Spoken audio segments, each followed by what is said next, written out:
Welcome to Taipei, the capital of Taiwan and quite possibly one of Asia's most underrated destinations. Over the next 5 days, we're diving deep into the heart of Taiwan's capital, exploring its rich heritage, tasting world-class street food, and discovering this island's unique history and culture. From ancient temples nestled in the mountains to trendy, bustling neighborhoods, Taipei is a city where tradition meets modernity. To kick things off, I met up with my Taiwanese friends Cynthia and Mel to grab a traditional Taiwanese street food breakfast of Danbing. Delicious rolled egg crepes with bacon, of course with some milk tea to wash it down. Then we hit the streets to start exploring. So we've made it to the Shang Kai Sheek Memorial Hall. You can see it there behind me. Chiang Kai-shek is sort of the founder of modern day Taiwan, but still a controversial figure here, believe it or not. Chiang Kai-shek was the leader of the Chinese Nationalist Party and led the country during World War II. After losing the Chinese Civil War to the Communists in 1949, he fled to Taiwan, establishing the Taiwan we know today and ruling with an iron fist. So he's seen as a hero by some for resisting communism and defending Taiwan's independence, but he's also controversial because of his authoritarian rule. Regardless, visiting his memorial is a definite must-do in Taipei. I mean, the sheer size of it is overwhelming, and there's a regular changing of the guard outside the memorial, which is really cool. And by this time, it was getting pretty hot out, so we ducked inside a restaurant to cool off for a bit, and it turns out this place has a pretty big claim to fame. So, what do we have here, Cynthia? We have dim sum here, century egg, rice cake, and tofu. Oh, and bubble tea. So apparently, this restaurant claims to be the original creator of bubble tea. And it's a contentious claim because apparently there's another place in Taiwan that also claims to be the creator, and there's apparently even a lawsuit between the two of them. But we think that this is the real deal. So the original bubble tea. So this is a little bit intimidating. This is century egg, basically preserved duck egg. And you can see there, it's like almost translucent in the egg white part, and it's spicy too. Mel says sometimes it's scary for the foreigners. It depends. But I'm gonna be brave. Here we go.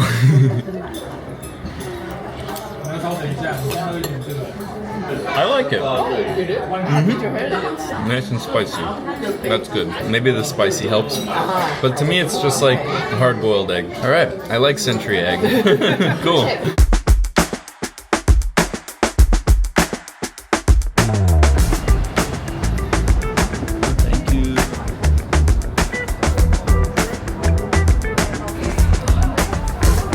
Alright guys, so we really enjoyed our bubble tea, but now it's time for our afternoon tea, and this one is on a bus. This is the Taipei Restaurant Bus, and it's exactly what it sounds like. We're in a restaurant on a bus. I love the open ceiling, and they do an afternoon tea and also a dinner. So we're here for the afternoon tea. We're gonna take a tour around the city and probably see some of the main sites and some of the iconic buildings around Taipei. And you can see we've got like the glasses strapped in here on this rack, so hopefully things don't go flying. I've never heard of anything like this anywhere else in the world.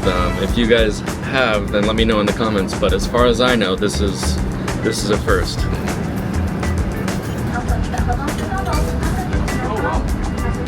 Taipei 101. The most famous building in Taipei. It was also the tallest building in the world from when it was completed in 2004 until it was passed by the Burj Khalifa in Dubai. Alright, now here we've got our second course. A bunch of little cakes, some pudding, some little cookies.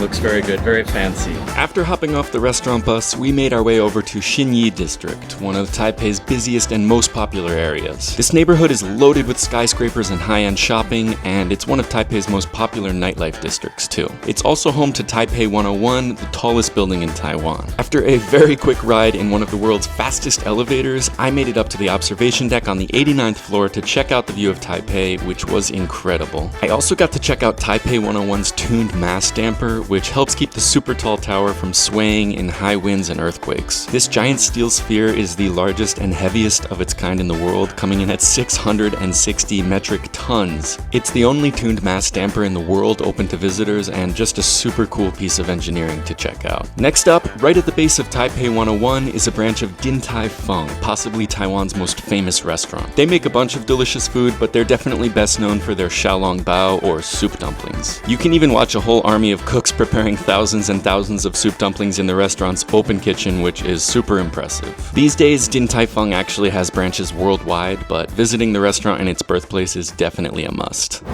Okay, I am stuffed. That was an amazing first full day of exploring here in Taipei, but don't go anywhere because we are just getting started. I'll see you tomorrow morning for more. And good morning, guys. It is the start of a brand new day here in Taipei.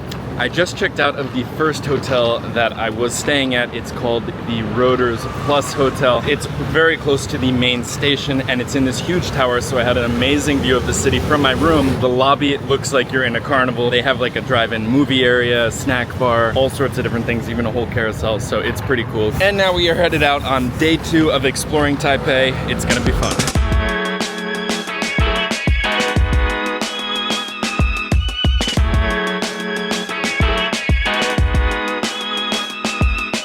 So one of the coolest things about Taipei is that it's a really green city. It's basically surrounded by rolling hills, and I didn't really realize that until I went to the top of Taipei 101 yesterday. But all of a sudden I look out to one side and there's just mountains. Like the city ends and you've got these amazing mountains and basically jungle. That's where we are now, heading up a hill on our way to Jinan Temple, which was built during the Japanese occupation era from 1912 all the way to the end of World War II.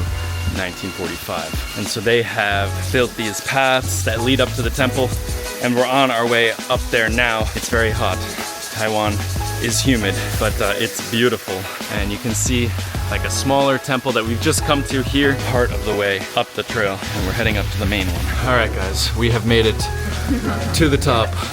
I'm a little bit sweaty.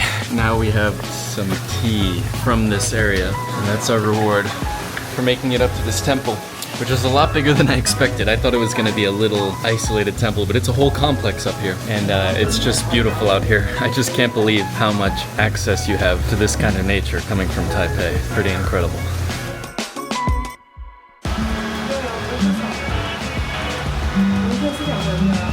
All right, guys, we are still in the mountains. We've come to this amazing tea house / restaurant, and the cool thing about this place is that they're incorporating tea into most of the dishes. So for example, we've got tea smoked chicken, shrimp with fried tea leaves, and a bunch of other dishes. All right, so here is our tea smoked chicken, and if I can grab it, oh man, I swear I'm always worse when I'm filming. Okay, I give it a little dunk.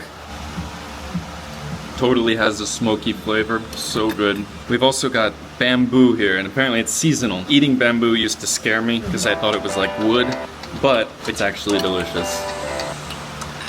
After lunch, we took a very fast bus down a very windy mountain road and then rested for a bit before meeting up in the evening for a quintessential Taipei experience. We have come to one of Taipei's famous night markets.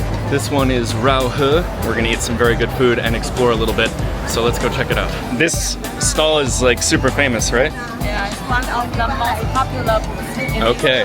This oven is very hot, and you can see that I'm cooking in there. And then over here, you can see the finished ones coming out, and they just stick to the side, and then he uses that big spoon to scrape them off, I guess. Here it is. Pork, garlic, and apparently it's important to try it while it's hot. You can see the flaky bread on the end. Oh wow, very good. It's crispy, crunchy on the outside, but then soft and chewy on the inside, and the meat and the garlic, amazing. Next up, we have a Taiwanese pork sausage, and apparently they make it with sorghum wine. Apparently this booth is also a little bit famous because they have pictures with Dwight Howard, the basketball player, with the owner here on his booth, so I'm gonna give it a try. Tai Haola. Very good. There's so much to eat here. It's overwhelming, but everything is delicious. All right, my lovely guides have told me it's time for something a little bit intimidating. Probably the scariest one so far for me. It's stinky tofu. Mel likes it, so you gotta show me how it's done. Okay. Normally we will have one sticky tofu and put some Taiwanese kimchi. Oh, you guys have that's kimchi also? Taiwanese kimchi. Taiwanese Yeah. kimchi. I didn't know there was a Taiwanese kimchi.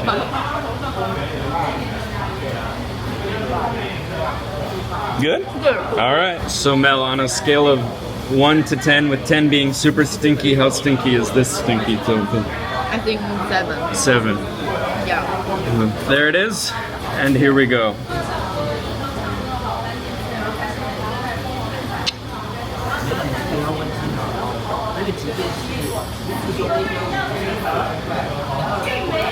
Not that bad. Thank you.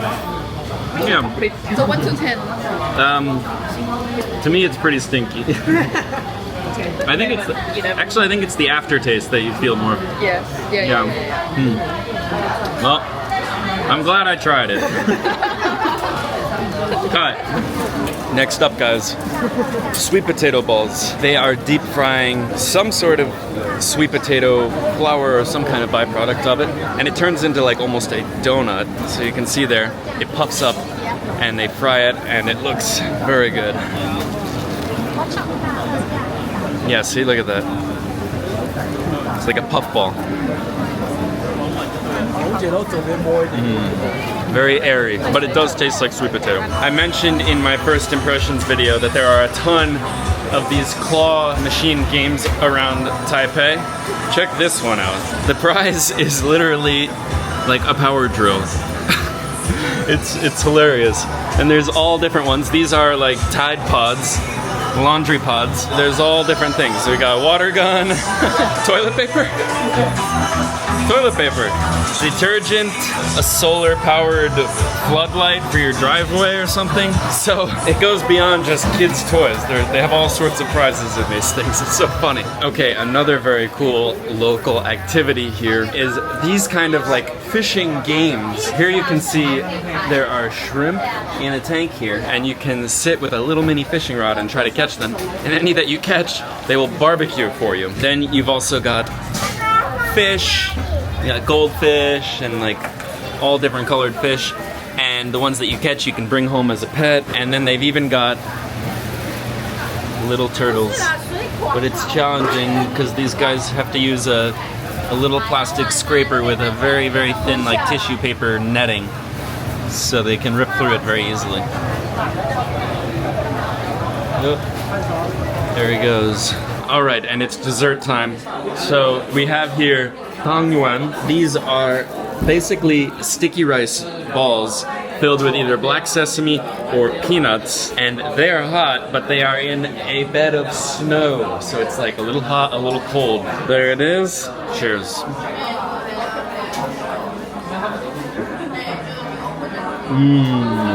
Oh, that's good. It's really good. I know there's no chocolate in it, but it almost reminds me of Reese's peanut butter cup. It's really sweet peanut butter, that's probably why. And then, once you finish the main course, you're supposed to add a little lemon juice and some osmanthus sugar water to the ice, and you eat the shaved ice. Like, it's 2 desserts in one. Pretty amazing. The next morning, we set out to explore Dadaocheng, one of Taipei's oldest neighborhoods. This area was once a busy trading hub during the Qing dynasty, and today Dadaocheng still holds on to that historic legacy with its preserved architecture, traditional tea houses, and temples that have stood for over a century. After grabbing some breakfast from a local noodle spot, we went to check out one of the neighborhood's historical tea factories. Wang Tea Taipei is a tea manufacturer turned storefront where people can learn about the tea making process and also buy tea and all things tea related. And right next door to the original location is something I've never seen before, a modern day tea bar opened in recent years by Wang Tea that combines the centuries old process of tea making with modern day techniques. They have nitro cold brew tea, carbonated sparkling tea, and even some tea beers on tap. So this is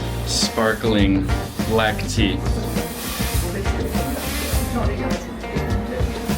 Wow, it's exactly what they say. Sparkling tea, super unique. I've never seen it anywhere else. Such a cool idea, so good. Next, we grabbed a quick lunch at a local tea house and then made our way over to Longshan Temple, where I learned about a super interesting way that people here seek guidance from the gods. Lots of people, they worship and then they throw this on the floor. It's like a communication between God and us.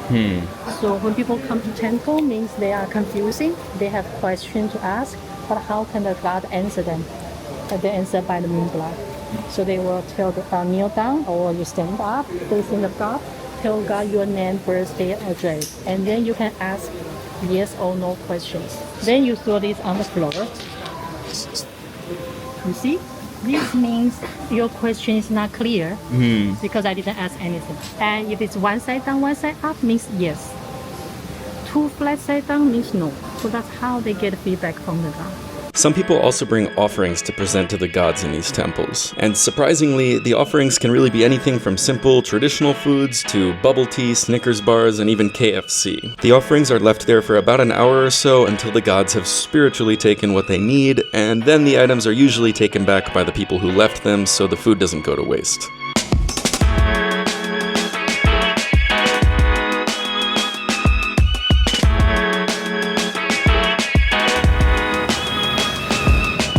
Okay, so we have come now to a Chinese traditional medicine herbal shop, and here they're doing something a little new. This whole street is lined with traditional medicine stores selling all sorts of herbs to help with all sorts of ailments, but this shop, they have you fill out this form. It asks questions about your health, like are you not sleeping well, are you staying up late, are you sneezing in the morning, itchy skin, upset stomach, etc. You fill it out, and then they're going to make you, based on what you say, a custom medicinal herbal beverage. So I'm gonna fill this out and let's see what I get. So now you're creating the ingredients? The recipe, huh? The diagnosis. Alright, so now my tea is being assembled. And then it's gonna be just like a pour over drip coffee to extract all the herbs for your custom tea. I'm excited. Hopefully this can fix me. Thank you so much. It smells good. Ganbei. Cheers. I like it. Subtle flavor, a little bit of sweetness, and obviously it has like an herbal flavor to it. Very good. And now I'm gonna wait and hopefully it helps me get to sleep a little bit better. We spent the afternoon exploring the 200-year-old Bopiliao historical block and the nearby Xinfu Market, a Japanese colonial-era U-shaped market. And before long, it was time for another amazing dinner. All right, we're at a hot pot restaurant now, and this robot is leading us to our table. Okay, this one. Thank you so much. This is my first time trying hot pot. I've always seen it around, but I've always been a little bit intimidated to try it on my own because it just seems a bit overwhelming to pick out all the stuff, and I don't know how long to cook it for. Now I'm here with excellent guides. You even get to make your own sauce. So I just combined like a bunch of soy sauce and onions and sesame and a bunch of other sauces in there. I hope it's good. I've got my bib. You just stick it right onto you. So we've got two types of broth or soups going in here. We've got a ton of meat over there, some vegetables and a bunch of other stuff. And basically you just put it in there, cook it, and then you can eat it. Wow, so much food. It's gonna be great. So how long will you leave it in there for? Oh wow, that was fast. 15 seconds. That's already good. Oh my goodness. Not too long. Alright, we'll see it in real time here. Yeah, it looks cooked.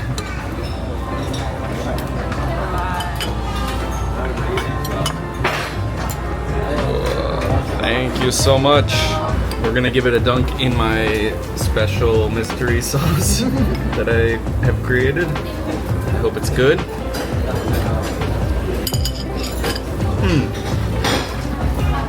Very good. I need to trademark this sauce. Oh, it's a little bit spicy. All right, good morning guys. It's a new day, and to start the morning off, we have come to the largest wet market in downtown Taipei. There is so much for sale here, and we're seeing how Taiwanese people do their shopping the local way. There are supermarkets and all that, you know, modern stuff here as well, of course, but a lot of people still prefer to come to markets like this one to get their food very fresh, to touch it, to feel it, to test it. So it's a more hands-on shopping experience. So this is It's like the tender part of the bamboo. right. Yeah, the baby bamboo. The baby bamboo, Yes. and it's seasonal, and it's in season right now. Yeah. Okay. This is the season. Usually it's only 1 or 2 months because after that it will become bamboo. Here we've got all pork. They eat a lot of pork in Taiwan. and it's very delicious. It's because when the early stage, they will do the castrated. Ah, really? So they reduce the male hormone. And that makes the meat better? Yes. So it's like a little lighter and more palatable. Yes. Huh. Very interesting. Yes. And we've got a lot of seafood here.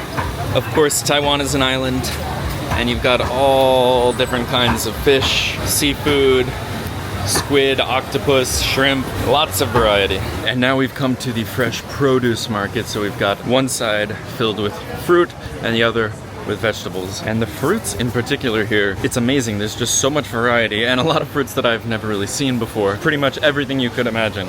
And this place is huge. Okay guys, so we've come to the roof of the market now, and we are actually overlooking one of two airports that service Taipei. The main international one is actually a bit outside the city where I flew to and where you'll probably fly to if you're coming to Taiwan from a faraway country. But there is a smaller airport right here in the middle of the city. I've never seen anything like it really around the world. It is literally in the middle of the city, and there's a plane coming. And these flights are mostly from regional flights around Asia.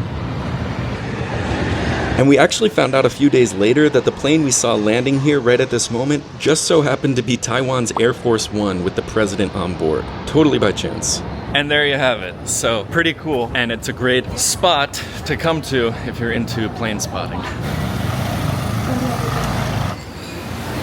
So this place is called Addiction Aquatic Development. And it's a fish market, but it's really unlike any fish market I've ever been to before, because it's very organized and clean and doesn't smell terrible, which is typically a standard quality of a fish market, at least anyone that I've been to. This one is really cool because you can come here, you've got all of these fish and crabs and clams and all sorts of seafood out here in these tanks, and you can actually pick the ones that you want, and then the restaurant that's attached right here to the market will cook it up for you. And if you don't want to pick your own, you can just order from the menu. But a very cool concept. So we have come to the restaurant side of Addiction Aquatic Development. You can see fish market over there. Now we are in this sashimi restaurant. Fun fact for you guys about Taiwan that I didn't really know. Apparently, they say the second best Japanese food in the world after Japan itself can be found in Taiwan. There's a long colonial history of Japan being here in Taiwan, and the sushi culture has stayed. So we have an amazing spread here of sashimi. Looks delicious. We have some tuna.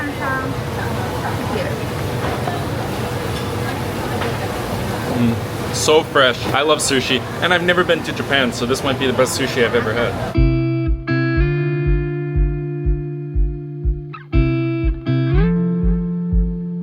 Alright guys, we have come now to the National Palace Museum, arguably the #1 must-see attraction, or at least museum, here in Taipei. The National Palace Museum is home to one of the largest collections of Chinese artifacts and artworks in the entire world. And the majority of the pieces here were moved to Taiwan from the Forbidden City in Beijing during the nationalist retreat at the end of the Chinese Civil War. There are about 700,000 pieces here, so it's pretty much impossible to see everything, but it's absolutely worth a visit when you come to Taipei. There's also a restaurant next to the museum called Silk's Palace that has a bunch of delicious and creative food, including a few dishes that resemble some of the museum's most famous pieces. Alright, and now I am walking past one of the newest developments here in Taipei, the Taipei Dome. You can see it right there behind me. The Taipei Dome is a giant indoor sports arena which apparently mostly hosts baseball games. Baseball is very popular here in Taiwan, but also other large events, including the upcoming World Masters Games. The World Masters Games are sort of like the Olympics, except instead of being only reserved for the top athletes in the world, anyone who's over the age of 30 can register and compete. So the next one is going to be held here in May of 2025. Taipei is hosting, and unfortunately I'm gonna just miss the cutoff because I will only be 29 years old. But if you're interested in learning more about it or even signing up and coming to visit Taipei, then I'll drop the link to the official event page in the description below. And conveniently right behind the Taipei Dome, you have the Zhongshan Cultural and Creative Park, which you can see right there. Now, it's actually housed in an old tobacco factory that was built during the Japanese colonial era here. And today, it's filled with all sorts of creative shops, boutiques, a design museum, and I went in one of the shops. It's really really cool. It's just called the Something Design Store, but they basically just sell all sorts of products that are just designed really well. Super satisfying to walk around there and just see good products. Actually, I'd say that's one of my main takeaways from coming to Taipei is how well they blend the old and the new, the historical and the trendy. They do it in a bunch of different ways here, and it's very, very cool.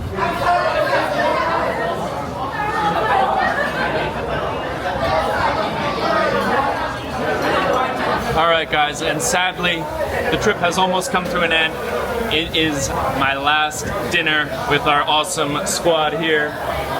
And we are at a very, very local stir-fry restaurant, seafood stir-fry mainly. Very loud in here, it's like a fun atmosphere. We're gonna eat up one last delicious meal. I mean, wow.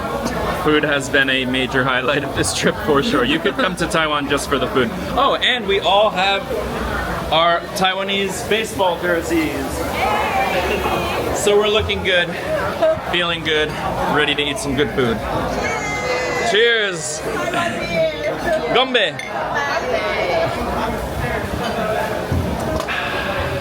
We've got a feast here. Different stir fries, vegetables, bamboo shoots, and some clams or mussels or something. Here we've got, okay, little baby squid.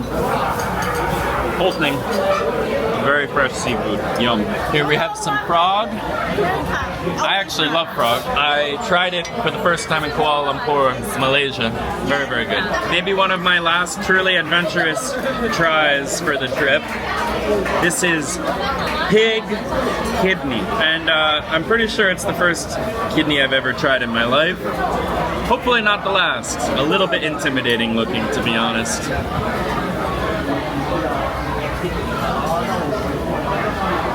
Not that bad at all. I'm pleasantly surprised. It has a spongy texture, not much flavor. It almost feels like bologna or something. Kind of like a lunch meat.